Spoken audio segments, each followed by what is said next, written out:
अपने पोर्टफोलियो को डाइवर्सिफाइड करने के लिए लोग यहाँ पे बहुत सारे म्यूचुअल फंड परचेस कर लेते हैं, लेकिन इतने सारे म्यूचुअल फंड क्या उन्हें परचेस करने चाहिए, जानेंगे आज के वीडियो में। वीडियो को अंत तक देखिएगा और अगर आप पहली बार हमारे चैनल पे आए हैं तो प्लीज चैनल को सब्सक्राइब कीजिए, सब्सक्रिप्शन के बाजू के बेल आइकन को प्रेस कीजिए ताकि फ्यूचर में आने वाले इस चैनल पे कोई भी नई वीडियो का अपडेट आपको जल्द से जल्द मिल सके।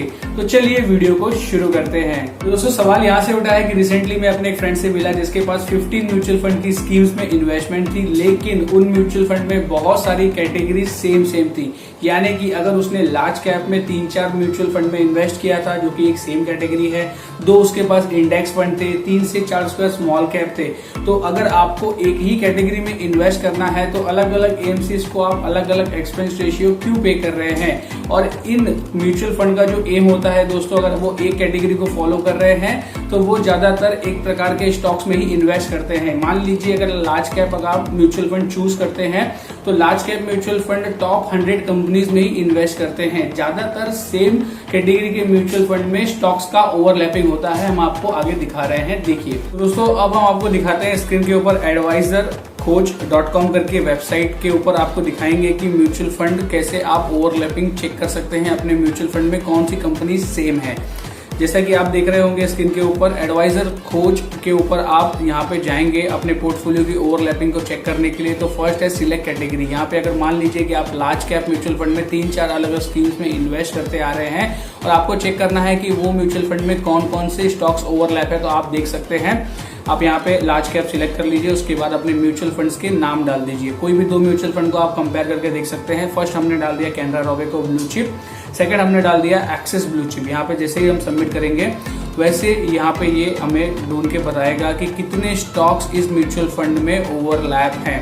तो आप यहाँ पे देख पा रहे होंगे पोर्टफोलियो में 58% स्टॉक ओवरलैप है, 42% स्टॉक ओवरलैप नहीं है।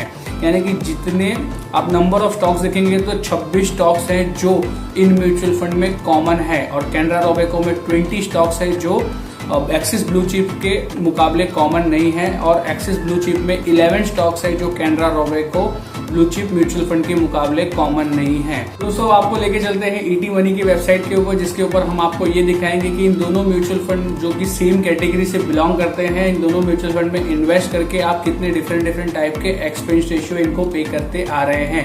और ऐसा भी नहीं है कि म्यूचुअल फंड के जो रिटर्न्स है 5 साल के वो बहुत ही ज्यादा डिफरेंट क्रिएट करते आ रहे हैं। तो चलिए आपको ईटी मनी की वेबसाइट पे लेके चलते हैं और आपको आगे दिखाते हैं वहीं पे। जैसे ईटी मनी की वेबसाइट आपके स्क्रीन पे आ गई है दोस्तों। ईटी मनी की वेबसाइट पे आपने फर्स्ट म्यूचुअल फंड देख रहे हैं Canara Robeco blue chip equity fund, जो कि रैंकिंग में ईटी मनी के थ्रू फिलहाल फर्स्ट रैंक पे है। और इसके एक्सपेंस रेशियो की बात करेंगे जो कि अभी करंटली 0.38% चार्ज कर रही है ये एएमसी आपको एक्सपेंस रेशियो के नाम पे। आगे अगर आपको रिटर्न की बात करें दोस्तों तो रिटर्न आप देख पा रहे होंगे लास्ट 5 इयर्स में इस म्यूचुअल फंड ने 15% के कुमुलेटिव रिटर्न्स दिए हैं उनके इन्वेस्टर्स को। उसी प्रकार से दोस्तों अगर बात करें axis blue chip mutual fund की, तो एक्सिस ब्लू चिप फंड भी एक टाइम पे उनकी कैटेगरी का number 1 blue chip mutual fund था, लेकिन करंटली फिलहाल ईटी मनी ने इसको 15 रैंक प्रोवाइड किया है। इसके अगर एक्सपेंस रेशियो की बात करें तो ये एएमसी आपसे चार्ज करती है 0.55%, यानी कि 0.17% ज्यादा कैनरा रोबेको से ये एएमसी आपसे चार्ज करती है लार्ज कैप म्यूचुअल फंड में इन्वेस्ट करने के लिए एक्सपेंस रेशियो। और अगर रिटर्न्स की बात करें तो ये म्यूचुअल फंड आपको लास्ट 5 इयर्स में 13.92% के कुमुलेटिव रिटर्न प्रोवाइड कर चुका है। यानी कि कैनरा रोबेको आपको 15% रिटर्न दिया है एवरेज ईयरली और axis blue chip mutual fund आपको 13.92 यानी कि ऑलमोस्ट 14% के ईयरली एवरेज रिटर्न प्रोवाइड कर रहा है। यानी कि 1% का ही डिफरेंस है, लेकिन axis blue chip mutual fund आपसे 0.17% एक्सपेंस रेशियो ज्यादा चार्ज कर रही है। तो दोस्तों ये तो था एग्जांपल जिसके थ्रू आपको हम समझाने की कोशिश कर रहे हैं कि अगर आप 2 अलग अलग म्यूचुअल फंड सेम कैटेगरी के इन्वेस्ट कर रहे हैं तो आपको एक्सपेंस रेशियो भी ज्यादा पे करना पड़ रहा है और कहीं ना कहीं रिटर्न्स में भी डिफरेंट क्रिएट हो रहा है।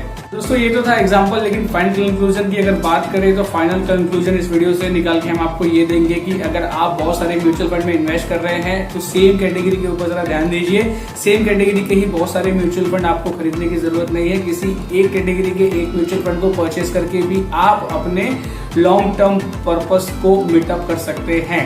तो दोस्तों आज के वीडियो में बस इतना ही। आपको ये वीडियो कैसा लगा प्लीज कमेंट करके बताइएगा। अच्छा लगा तो फैमिली फ्रेंड्स में शेयर कीजिए। इस प्रकार के और वीडियोस के चैनल को सब्सक्राइब कीजिए। जल्दी मुलाकात होगी आपसे अगले वीडियो में। तब तक खुश रहिए, मस्त रहिए और इन्वेस्ट करते रहिए।